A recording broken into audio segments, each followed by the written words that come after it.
The international community has marked Nelson Mandela Day as it's done every July for the past 10 years. Here at home, many find meaningful ways to contribute toward building an inclusive society. The Thembekile Mandela Foundation participated in the Ethical Leadership Summit in Pretoria yesterday.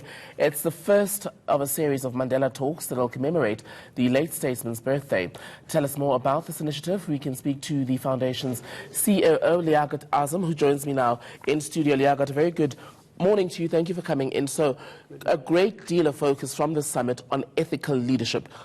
Now that you are reflecting almost 24 hours later, what is the assessment that you guys have as far as ethics and the quality of South African leadership? What was evident, good morning to you and the viewers, what was evident is the need for ethical leadership in our country and the continent. The fact that the country is, as it says, is a dawn of a new era, and we can feel even on this morning the winds of change are upon us.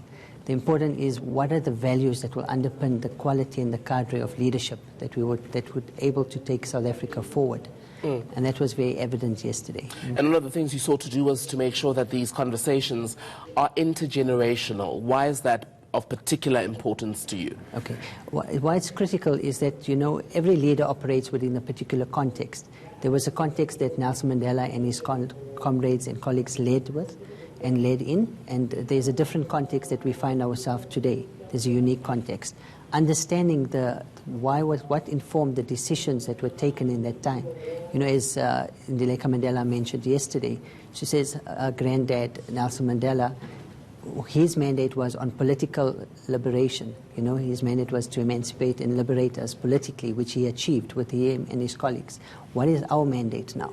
You know, and as we look upon the quality of ethics in our leadership in the country, and with the current condition, you know, we have the Commission, the Zoning Commission and others, we're seeing the effects of that kind of leadership. But we also ask ourselves, as citizens, what is our role that we need to play?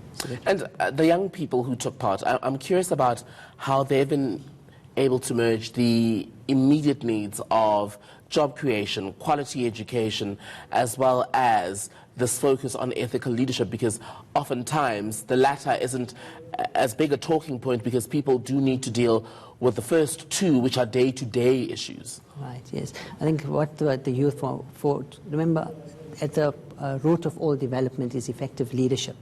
So when we talk about economic liberation or opportunities for the youth and others, without effective leadership, we aren't able to achieve those. We had leaders like from the South African Union of Students yesterday, the spokesperson. We had Fasia Hassan, who is now also on legislature, provincial legislature. And amongst the youth that were there, they're requesting a platform. So the Mandela Talks is a platform for dialogue for youth in all aspects of society, all people from different aspects of society, for us to come together, you know, and talk about social cohesion. How do we provide that opportunity to come together? I want us to speak about the bigger plan beyond what happened yesterday and these other future Mandela Talks that you're planning. Where are you hoping to go with this? All right. So the Leading Like Mandela program is a program we launched in to commemorate the Nelson Mandela's centenary last year. It was done with the, Minister Jeff Radebe was there to deliver on behalf of the presidency. When we had Amina Mohammed, the Deputy Secretary General, because we have partnered with the United Nations as part of the Sustainable Development Goals, because it's about ensuring that the vision that we have for our continent and the country, we are able to work together to achieve that. So the other partners are the Africa Forum. You know, we are dealing also with issues on Agenda 2063. What is the quality of leadership required to do that? We've partnered with the Public Service Commission, and yesterday we had the Honourable Minister of Public Service and Administration also there to deliver the keynote address, which is really around how do we take this leadership into the public service, working with the Public Service Commission and the Public Service Administration Department. You mentioned Africa, and I'm curious about the level of inter- and intra-Africa dialogue that's going on currently between the various generations that exist. Exactly, yeah. So we had yesterday we had the ambassador of the High Commissioner of Ghana, we had Ms. Scholastica Kimaria from Tanzania, When we met, unfortunately, President Kagame from Rwanda was unable to attend, but he's also pledged his support for the program.